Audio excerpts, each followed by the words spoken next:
ಪ್ರಿಯ ಸಹೋದರ ಸಹೋದರಿಯರೇ, ನಮ್ಮ ತುಮಕೂರು ದಸರಾ ಉತ್ಸವವು ಕೇವಲ ಹಬ್ಬವಲ್ಲ, ಇದು ನಮ್ಮ ಸಂಸ್ಕೃತಿ, ಪರಂಪರೆ, ಐತಿಹಾಸಿಕ ಮಹತ್ವವನ್ನು ಸಾರುವ ಮಹೋತ್ಸವವಾಗಿದೆ. ದಸರಾ ಹಬ್ಬವು ಸತ್ಯದ ವಿಜಯ, ಅಸತ್ಯದ ನಾಶ ಹಾಗೂ ಧರ್ಮದ ಶಾಶ್ವತ ಜಯವನ್ನು ನೆನಪಿಸುವ ಶಕ್ತಿಯುತ ಸಂದೇಶವನ್ನು ನೀಡುತ್ತದೆ. ತುಮಕೂರಿನಲ್ಲಿ ದಸರಾ ಹಬ್ಬವನ್ನು ಅದ್ದೂರಿಯಾಗಿ ಆಚರಿಸುವುದು ಕೇವಲ ಧಾರ್ಮಿಕ ನಂಬಿಕೆಗೆ ಮಾತ್ರ ಸೀಮಿತವಲ್ಲ. ಈ ಹಬ್ಬವು ಜನರನ್ನು ಒಗ್ಗೂಡಿಸಿ ಸಮಾಜದಲ್ಲಿ ಸಹಬಾಳ್ವೆ, ಸಹಕಾರ, ಸಹಾನುಭೂತಿ ಮತ್ತು ಸೌಹಾರ್ದತೆಯನ್ನು ಬೆಳೆಸುತ್ತದೆ. ನಮ್ಮ ಮಕ್ಕಳಿಗೆ ಪರಂಪರೆ ತಿಳಿಸುವುದಲ್ಲದೆ ಭವಿಷ್ಯ ಪೀಳಿಗೆಗಳಿಗೆ ಸಂಸ್ಕೃತಿ ಕಾಪಾಡುವ ಜವಾಬ್ದಾರಿಯನ್ನು ನೀಡುತ್ತದೆ.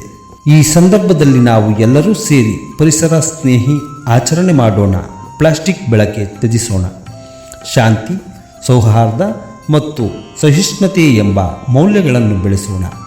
ಹಬ್ಬವನ್ನು ಕೇವಲ ಮನೋರಂಜನೆಗೆ ಮಾತ್ರವಲ್ಲದೆ ಸಮಾಜಮುಖಿ ಚಟುವಟಿಕೆಗಳಿಗೆ ಕೂಡ ಬೆಳೆಸೋಣ. ತುಮಕೂರು ದಸರಾ ನಮ್ಮ ಆತ್ಮೀಯತೆ ಪ್ರತೀಕವಾಗಲಿ, ಎಲ್ಲರ ಜೀವನದಲ್ಲಿ ಸಮೃದ್ಧಿ, ಶಾಂತಿ, ಸಂತೋಷವನ್ನು ತರಲಿ ಎಂದು ಹಾರೈಸುತ್ತೇನೆ. ನಾನು ನಿಮ್ಮ ಪ್ರೀತಿಯ ಗಂಗಸಂದ್ರ ರಾಜು, ತುಮಕೂರು. ಈ ವಿಡಿಯೋವನ್ನು ಆದಷ್ಟು ಲೈಕ್ ಮಾಡಿ, ಶೇರ್ ಮಾಡಿ. ಧನ್ಯವಾದಗಳು.